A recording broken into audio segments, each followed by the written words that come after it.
Now, the road ahead in Afghanistan. It appeared at the beginning of this week that President Obama had finally made up his mind. He was about to agree to a huge troop increase. But that has apparently changed. The president has rejected all the proposals his war planners have given him. Chip Reid in Tokyo is traveling with the president. And Chip, this has really been a long, drawn-out process. You've got that right, Katie. The president has been agonizing over this decision for 2 months already, and now he's sending the Pentagon back to the drawing board. On the way to Japan today, the president stopped in Alaska to refuel and spend time with the troops at Elmendorf Air Force Base. Today, we also send our thoughts and prayers to all those who at this very moment are serving on the front lines. The visit comes one day after the president told his war council he's not happy with any of the Pentagon's 4 options for sending between 10 and 40,000 more troops to Afghanistan.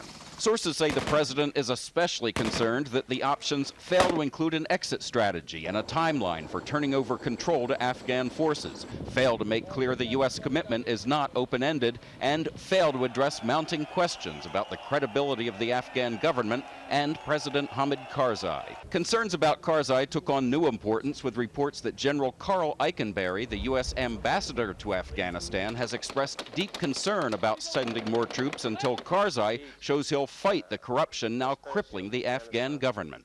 Eikenberry, the top general in Afghanistan 2 years ago, has now joined Vice President Joe Biden in resisting General Stanley McChrystal's request for 40,000 more troops. The president has now held 8 lengthy meetings in the Situation Room on Afghanistan. More are expected, and he's recently immersed himself in the agony of war, honoring the fallen at Dover Air Force Base, and on Veterans Day, walking through Section 60 at Arlington National Cemetery, where war dead from Iraq and Afghanistan are buried.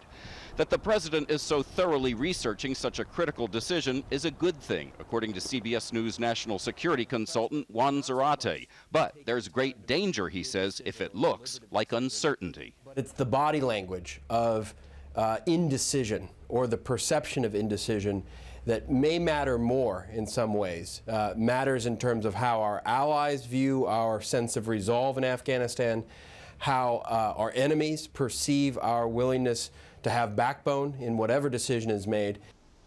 And there's another problem for the president. Instead of this being debated in the Situation Room, it's all over the front pages. Today, Defense Secretary Robert Gates said he's appalled by the amount of leaking. And Chip, when is the president expected to make his decision? Well, the earliest that we could hear this decision from the president is 10 days from now when he returns from Asia, but we're told it could still be several weeks. Katie? All right, Chip Reid reporting from Tokyo tonight. Thank you, Chip.